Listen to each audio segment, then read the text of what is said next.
বেতার রাজশাহী। এখন শুনবেন স্থানীয় বাংলা সংবাদ। আসসালামু আলাইকুম। বাংলাদেশ বেতার রাজশাহী স্থানীয় সংবাদ পড়ছি মাহমুদ শওকত। আমেরিকার মহাকাশ গবেষণা প্রতিষ্ঠান নাসার পক্ষ থেকে আমন্ত্রণ পেয়েছে রাজশাহী বরেন্দ্র বিশ্ববিদ্যালয়ের 5 শিক্ষার্থী। আগামী 4 জুন আমেরিকার ম্যারিল্যান্ডে অবস্থিত নাসার গোডার্ড স্পেস ফ্লাইট সেন্টার জি গ্লোবাল উইনার সেলিব্রেশনে অংশ নেবেন তারা। বেস্ট স্টোরি টেলিং ক্যাটাগরিতে গ্লোবাল উইনার হয়ে এই শিক্ষার্থীদের নিয়ে গঠিত টিম ভয়েজার্স। দলনেতা হিসেবে থাকবেন খালিদ সাকিব। এছাড়াও টিমে আছেন আব্দুল মালেক, সাখাওয়াত হোসেন, ফাহমিদা আক্তার ও মোহাম্মদ আতিক। তারা সিএসি বিভাগের বিভিন্ন সেমিস্টারের শিক্ষার্থী। দলনেতা হিসেবে খালিদ সাকিব বলেন, বাংলাদেশ পর্বের লোকাল রাউন্ডে রাজশাহী অঞ্চলে চ্যাম্পিয়ন হয়। পরবর্তীতে গ্লোবাল নমিনেশন পেয়ে ফাইনালিস্ট হয়েছে তার দল। সেখানে বেস্ট স্টোরি টেলিং ক্যাটাগরিতে গ্লোবাল উইনার হওয়ার গৌরব অর্জন করেছে।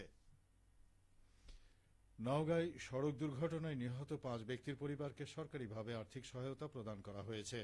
আজ সকালে অনুষ্ঠানে প্রধান অতিথি ছিলেন জেলা প্রশাসক মোহাম্মদ আবদুল্লাহ আওয়াল। অনুষ্ঠানে বিআরটিএ কর্তৃক ট্রাস্টি বোর্ডের মাধ্যমে জেলার ক্ষতিগ্রস্ত 5টি পরিবারের প্রতিটি পরিবারকে 5 লাখ টাকা করে মোট 25 লাখ টাকার চেক হস্তান্তর করা হয়। অনুষ্ঠানে অতিরিক্ত জেলা প্রশাসক এইচ ইরফান উদ্দিন আহমেদ, নওগাঁ বিআরটিএ অফিসের সহকারী পরিচালক ইঞ্জিনিয়ার আবদুল্লাহ আল মামুন, ক্ষতিগ্রস্ত পরিবারের সদস্যগণ ও অন্যান্যরা উপস্থিত ছিলেন। পাবনায় উন্নয়ন সমন্বয় কমিটির সভা অনুষ্ঠিত হয়েছে। আজ দুপুরে পাবনা জেলা প্রশাসক সম্মেলন কক্ষে সভা অনুষ্ঠিত হয়। পাবনা জেলা প্রশাসক মোহাম্মদ মফিজুল ইসলামের সভাপতিত্বে সভায় বিভিন্ন উন্নয়নমূলক কাজের অগ্রগতি ও পর্যালোচনা তুলে ধরা হয়। জেলা প্রশাসক বলেন, মানুষের উন্নয়নই একমাত্র লক্ষ্য, ফলে উন্নয়নের কাজে সকলকেই সর্বদাই নিয়োজিত থাকতে হবে।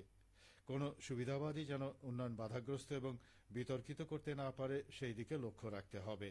সভায় অতিরিক্ত জেলা প্রশাসক ইয়াসমিন মনিরা, পাবনা সিভিল সার্জন ডাক্তার আবুল কালাম আজাদ, এলজিইডির নির্বাহী প্রকৌশলী মনিরুল ইসলাম, গণপূর্ত বিভাগের নির্বাহী প্রকৌশলী রাশেদ কবির, সকল উপজেলার নির্বাহী কর্মকর্তা সহ বিভিন্ন সরকারি প্রতিষ্ঠানের প্রধানরা উপস্থিত ছিলেন। নাটোরের হাটবাজারে এখন রকমারি সবজির প্রাচুর্য, দামও কম। ক্রেতা পর্যায়ে বিরাজ করছে স্বস্তি। সবজি বাজার নিয়ে এখন শুনুন আমাদের নাটোর জেলা সংবাদদাতার একটি প্রতিবেদন।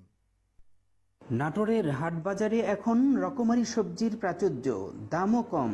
শহরের বৃহত্তম নিচা বাজারের খুচরা ব্যবসায়ী কামাল আহমেদ জানান, এখন ধরেন যে আপনার পটল যাচ্ছে 20 টাকা কেজি খুচরা, পাইকারি 16-18, করলা যাচ্ছে 30 টাকা কেজি, ঢেঁড়স যাচ্ছে 15-20 টাকা কেজি, বেগুন যাচ্ছে 30 টাকা কেজি, কুমড়াটা 20 টাকা 25 টাকা, এরকম জিনিসের প্রত্যেকটা জিনিসের দাম কম। পেঁয়াজের দাম যেটুকু বাড়ছিল সেটার দাম কমে গেছে। এখন খুচরা বিক্রি হচ্ছে ভালোটাই আপনার 50, পেঁয়াজ 3 নম্বর পেঁয়াজ 35 থেকে 40, 22, 25 এরকম। লেবুর দামও অনেক কম, লেবু আপনার 8 টাকা হালি আমাদের বিক্রি হচ্ছে এখানে। প্রতিটা জিনিসটার দামটা অনেকটাই আগের তুলনায় কম, আমদানিটা বেশি, কাঁচা সবজি আমদানিটা বেশি, এই হিসেবে দামটা কম। কৃষি সম্প্রসারণ অধিদপ্তরের উপপরিচালক মোহাম্মদ হাবিবুল ইসলাম খান সবজির বাজারে ক্রেতা পর্যায়ে স্বস্তি থাকলেও উৎপাদক পর্যায়ে অস্বস্তির কথা উল্লেখ করে বলেন, ব্যাপক সবজির আবাদ হয়েছে, আমাদের আবহাওয়া ভালো ছিল। কৃষকরাও আসলে আশা নিয়ে যে একটা ভালো দাম পাবে সে আশা আসলে অনেক সবজি উৎপাদন করেছে। তাতে সবজির দাম সাময়িকভাবে কিছুটা আসলে কমেও গেছে। এতে যদিও ভোক্তা সাধারণ তাদের জন্য স্বস্তির ব্যাপার, কিন্তু আমাদের কৃষক যারা উৎপাদন করেছে তাদের কাছে একটু আবার দুঃখের বিষয়, কারণ সবজির দাম কিন্তু বাজারে ইতিমধ্যেই অনেকটা কমে গেছে। জেলা কৃষি বিপণন কর্মকর্তা মোহাম্মদ মিজানুর রহমান বিগত 2 বছর সহ এই সময়ে সবজির তুলনামূলক বাজার মূল্য সম্পর্কে বললেন, বিগত 2 বছর অর্থাৎ 2023 এবং 2024 সালের মে মাসের তুলনায় বেশিরভাগ গ্রীষ্মকালীন যে সবজিগুলো আছে, যেমন আলু, পটল, ঝিঙ্গা, করলা, চিচিঙ্গা সহ অন্যান্য যে সকল সবজি আছে, প্রত্যেকটা সবজিরই দাম তুলনামূলক কম। বর্তমান সময়ে সবজি বাজারে একটা স্থিতিশীল অবস্থা বিরাজ করছে, একই সাথে জনজীবনেও স্বস্তি বিরাজ করছে। সবজি বাজারের এই দর সহনীয় থাকুক, স্বস্তির ধারা অব্যাহত থাকুক, প্রত্যাশা সকলের। ফরাজি আহমদ রফিক বাবন, নাটোর জেলার সংবাদদাতা, বাংলাদেশ বেতার, রাজশাহী।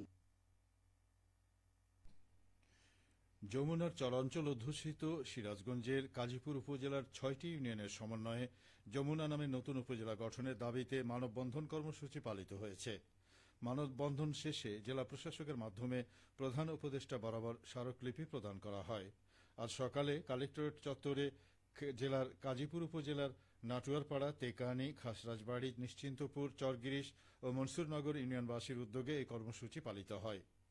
যমুনা নামে নতুন উপজেলা গঠনের দাবিতে আয়োজিত মানববন্ধন কর্মসূচিতে সংহতি জানিয়ে বক্তব্য রাখেন সিরাজগঞ্জ জেলা বিএনপির সাধারণ সম্পাদক সাইদুর রহমান বাচ্চু, সিরাজগঞ্জ প্রেস ক্লাবের সভাপতি হারুনা রশিদ খান হাসান সহ আরও অনেকে। বক্তারা বলেন, যমুনা নদীর দ্বারা সিরাজগঞ্জের কাজীপুর উপজেলা থেকে বিচ্ছিন্ন চরাঞ্চলের 6টি ইউনিয়ন। এই 6টি ইউনিয়নে প্রায় 1.5 লক্ষ মানুষ সড়ক যোগাযোগ, স্বাস্থ্য, শিক্ষা সেবা বঞ্চিত। অনতিবিলম্বে এই ইউনিয়নগুলোর সমন্বয়ে যমুনা উপজেলা গঠন করার আহ্বান জানান তারা। সবশেষে আবহাওয়া। আজ দুপুর 2টায় রাজশাহীতে তাপমাত্রা ছিল 33.2 ডিগ্রি সেলসিয়াস। এ সময় বাতাসে আপেক্ষিক আর্দ্রতার পরিমাণ ছিল 65%। রাজশাহী ও পার্শ্ববর্তী এলাকায় আজ সূর্যাস্ত সন্ধে 6:43। সংবাদ শেষ হল। আমাদের পরবর্তী সংবাদ বিকেল 4:05।